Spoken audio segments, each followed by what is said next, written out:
দেখো কোন দিন জানো আয়সা পড়ে ওই আজরাইলের হাতের চিঠি।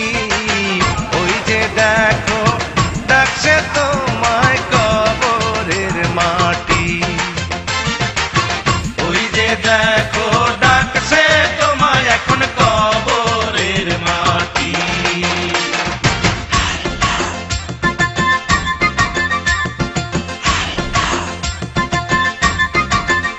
তোমার গোনা দিন রাইয়া গেল জৈবনে লাগলো মাটি। তোমার গোনা দিন রাইয়া গেল জৈবনে লাগলো